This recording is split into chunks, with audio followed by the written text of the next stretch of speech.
buenas televidentes, radioescuchas e internautas de la aldea global Ecomundo, ojalá 4RD. El colapso de los océanos amenaza la vida de 300 millones de personas. El deshielo está provocando un crecimiento imparable de la altura de los mares. La protección de los océanos se ha incluido por primera vez en la Cumbre Mundial del Clima que se celebra en Madrid como uno de los ejes prioritarios para los próximos años, tanto que la COP25 se ha bautizado como la COP Azul.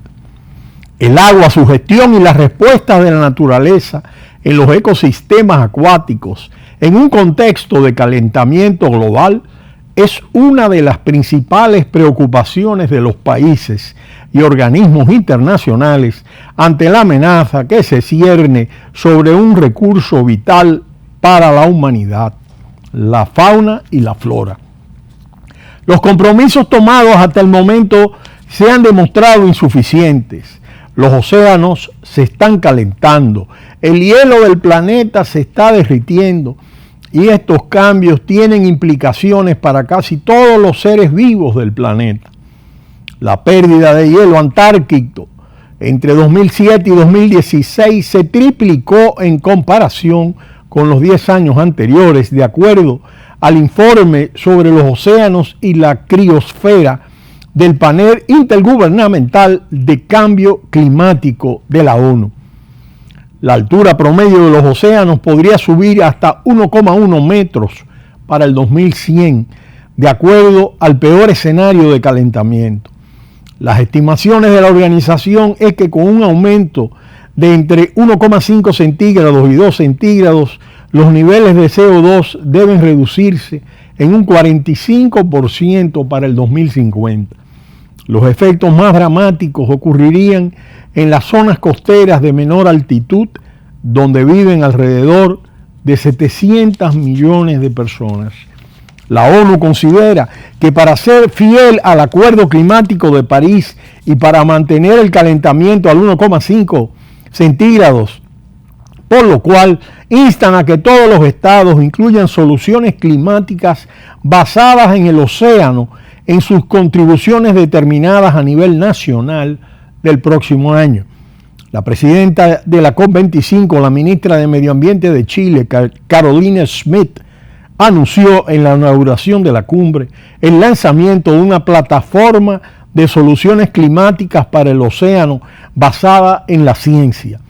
La iniciativa Soluciones para el Océano pretende promover la inclusión de los océanos en las políticas nacionales de los países, así como la protección de los océanos de los peligrosos efectos del cambio climático. En esta línea, Greenpeace ha alertado del colapso de los océanos y ha reclamado en el marco de la COP25 una respuesta global urgente a lo largo del próximo año. La organización ecologista ha elaborado un informe bajo el título La crisis climática y la necesidad urgente de protección de los océanos, en el que revela que el colapso del mar debido al uso de combustibles fósiles se está produciendo a una velocidad vertiginosa y a gran escala, ya que altera la estructura y las funciones de los ecosistemas y provoca el calentamiento del agua, el aumento del nivel del mar y la acidificación y dexogenización del océano. Así la vida de entre 100 millones y 300 millones de personas podría verse amenazada si la crisis de los océanos continúa a ese ritmo. Casi 3/4 partes de las comunidades más vulnerables se hallan en 8 países asiáticos. De acuerdo al informe, los impactos derivados que aún se están investigando serán en cualquier caso generalizados y de profundo calado. A lo largo del próximo siglo, el aumento del nivel del mar desfigurará las costas de numerosos países, lo que puede llegar a triplicar la estimación de las cantidades de personas amenazadas. Casi 3/4 partes de las comunidades más vulnerables se hallan en 8 países asiáticos, siendo China el más afectado. Greenpeace apunta, además del cambio climático, a otras prácticas de la actividad humana como el tratamiento inadecuado de aguas residuales o la elevada actividad turística.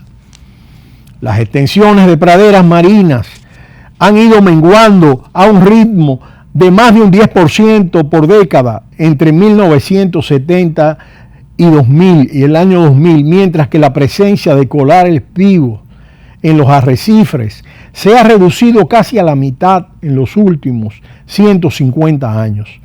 La sobrepesca y las prácticas pesqueras ilegales son otra de las principales causas de la destrucción de la vida marina. En 2015, el 33% de las poblaciones de peces ya estaba siendo sobreexplotado hasta niveles insostenibles. El nuevo informe de la Unión Internacional para la Conservación de la Naturaleza, basado en los trabajos de 67 expertos, fue presentado como el más importante hasta la fecha sobre este fenómeno poco conocido.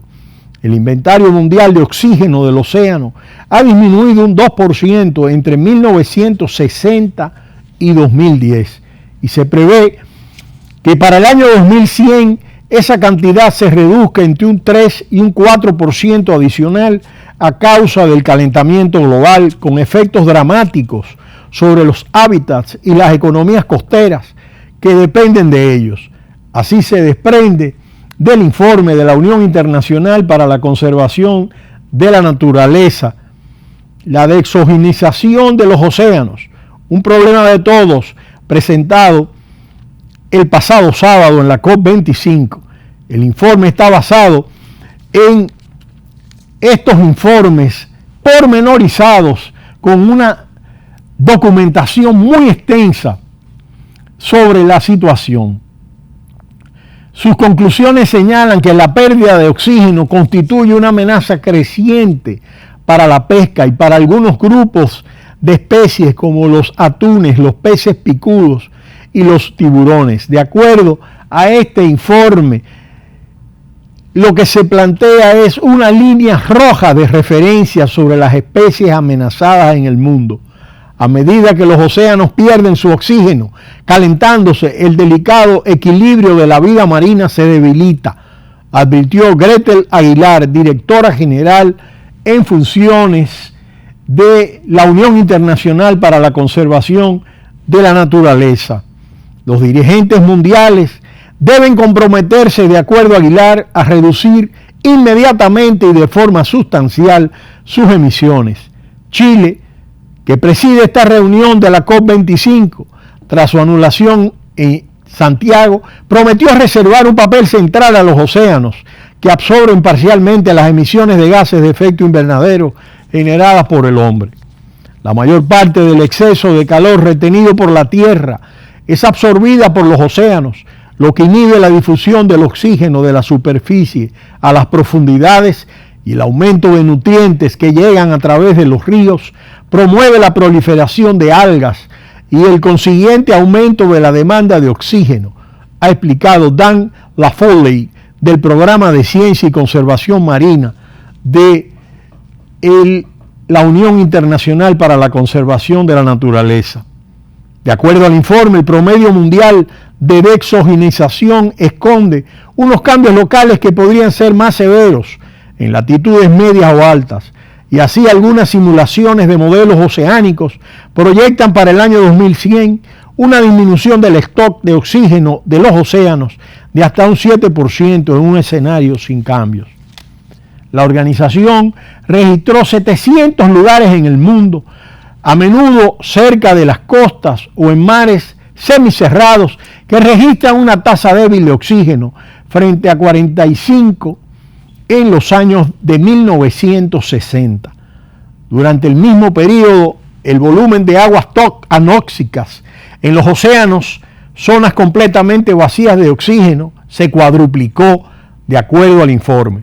Esta disminución de la concentración de oxígeno ya empezó a modificar el equilibrio de la vida marina, favoreciendo las especies que toleran la hipoxia, como los microbios, las medusas y algunos calamares, en detrimento de especies más sensibles como la mayoría de los peces. En esta ocasión en que la COP25 ha tomado como un elemento de suma importancia el factor agua, hasta el punto de denominarla la COP azul, pone de manifiesto la trascendencia de los océanos y su rol determinante en el ecosistema global del planeta. Pone una alerta importante a las posibilidades de inundación y a que los niveles de altitud frente a las costas sean cada vez más elevados, poniendo en peligro de inundación zonas importantes, sobre todo en Asia, especialmente cita en el área de China. Estos elementos son importantes, sobre todo en términos de lo que es la sobrevivencia de los peces, y pone especial singularidad en la sobreexplotación de la pesca y en la falta de oxígeno que indiscutiblemente por el efecto del CO2 va a repercutir de manera negativa en la atmósfera. Al mismo tiempo, todo el impacto en los arrecifes que indiscutiblemente va a afectar a determinadas zonas que incluso tienen niveles altos marinos donde pueden ser sujetos de estas grandes inundaciones y que pudiera afectar incluso a países que tienen una actividad turística muy importante. Pero será esta mañana cuando volveremos en Ecomundo, ojalá 4RD.